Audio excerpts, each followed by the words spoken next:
Hey everyone, this is Kevin from thechesswebsite.com. Today we're going to be looking at a pretty cool defense, one that I actually really enjoy playing with, and it's the French defense. And the French defense is a defense against White's opening move of e4.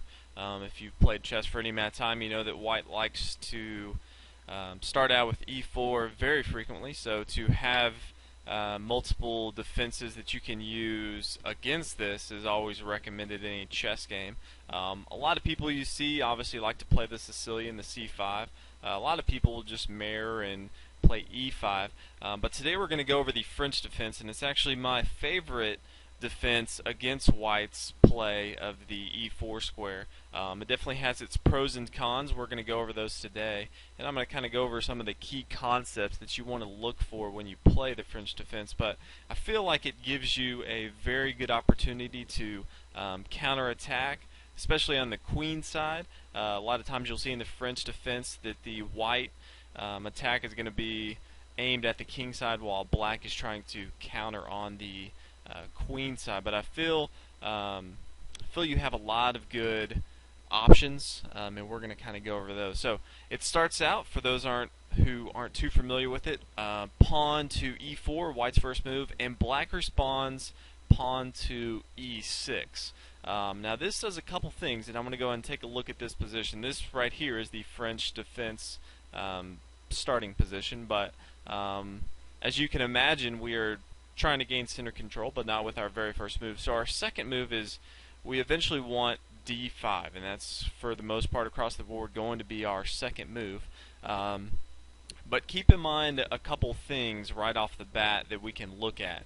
Our e6 move does a couple things, and once we move our pawn to d5, we have started a blockade along this a2 all the way to g8 diagonal, and that's a very key diagonal for White, as our f7 square for black is a very key weakness for us. And so we are going to start in a defense along this diagonal. White usually tends to prefer his light squared bishop so he can rain down an attack on this f7 square. But the French defense does a really good job of muting that attack right off the beginning. We're going to go ahead and start a defense along this diagonal, and White is not going to be able to do much as far as attacking our f7 square early on. Another thing that you want to keep in mind, and this is actually a very common theme in the French defense, is we have blocked our bishop, our queen bishop, on the c8 square in. Even after we move our pawn to d5 and develop, our light square bishop is going to be trapped in here.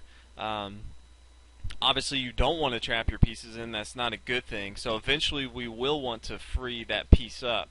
White should, if they've played against the French defense, they should hone down on our weakness. Anytime you're playing someone, you always want to look for their weakness, what they have, and attack that. But keep in mind, this is going to be our weakness, our queen bishop square. So more than likely we're going to develop it along the b or a6 and use it in this attack, because again, as we said, it's kind of blocked off here because of our e6 square. But that is not as important. Our king bishop is actually the most important, as it is in most any game. And so we're going to use that to our full advantage here, and kind of go over some of the common things. But those are just a couple things you want to keep in mind.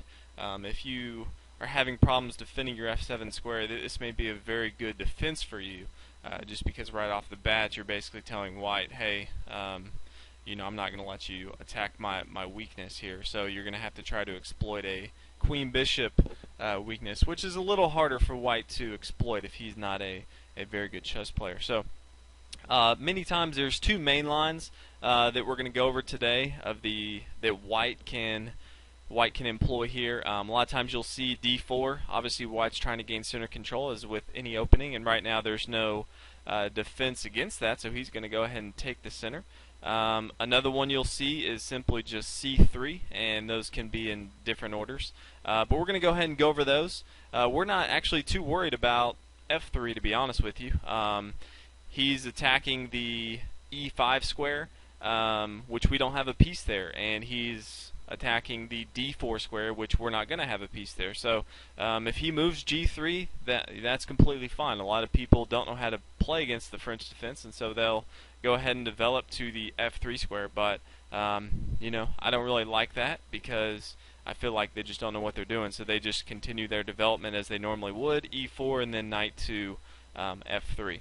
But we're not going to go over that, because I don't really think that's the best move for white. So we're going to go ahead and go over the main lines that you'll see often and kind of what you should look at. First most common thing you'll see is just d4, pawn to d4, trying to control the center for white. And here the obvious move for black is to bring his pawn to d5, basically attacking white's center control here. And keep in mind the theme that we have here is black is trying to control the light squares. Light squares, you know, it doesn't matter if you control the light or the dark squares, but you know, early on you should have a theme, and what you want to do is kind of work around that theme and adjust to what your opponent's doing. In the French defense, we're going to be honing down on the light squares. Another very key square that you want to look at is the c5 square. In pretty much all the games I play, the c5 square is a vital piece, square that you want to look at. Eventually we want to bring our pawn to c5, and as you can tell, we have our bishop on f8 attacking that. And we don't even mind if white takes that, because we can develop with tempo here and take a piece and develop our bishop with great center control. So that's obviously, and we're also attacking the center as well. So eventually we want to play this because we have a great defense. So white's going to have to figure out how he wants to hold on to this d4 square, because obviously anytime we can just, if he doesn't attack us, we can take this piece on d4 and kind of undermine his center control. So two moves you'll see here, and we'll kind of go over both of them. The first move you'll see is just pawn to e5. A lot of times white doesn't like to give up their center control, and so they'll just move forward one piece, one space here. And I actually really like playing this as black, just because I feel like white's kind of moved 2 pawns and black's kind of moved 2 pawns. I don't feel like either has a better position than the other. And now I feel like it's black's turn. So I almost feel like we have the initiative, even though we've gone, we play second in the match here. So from here, I like to go ahead and just play c5. It adds constant pressure on this d5 square. And white is going to have to try to figure out how they want to defend. Now, you may see this by g3, you may see it by c3. It doesn't really matter. A lot of times white just wants to try to defend against this. So we'll go ahead and look at a common one that I see. Personally, I would like to see you know, c3, just because it blocks the development of the b3 square. And if you see these sort of mistakes from your opponent, you should definitely hone in on them. But a lot of times you'll just see white develop his knight here to f3, defending his pawn. If white decides to capture, then again, as we talked about, black can come in and recapture with his bishop, and we have great center control. We'll go ahead and look what that would look like if white captured and then black recaptured. You can already see we have great center control here with a developed bishop raining down on white's weakness at the f2 square, and white has 1 pawn on the e5 square that's not doing too much. So if they do decide to capture, you know, all the power to them. I just don't think that's a very good move. But after knight to f3, we're going to add more pressure to this square right here, and we're going to just bring our knight to c6, and then white can continue to figure out what they want to do as far as defending this key square here, the d4 square.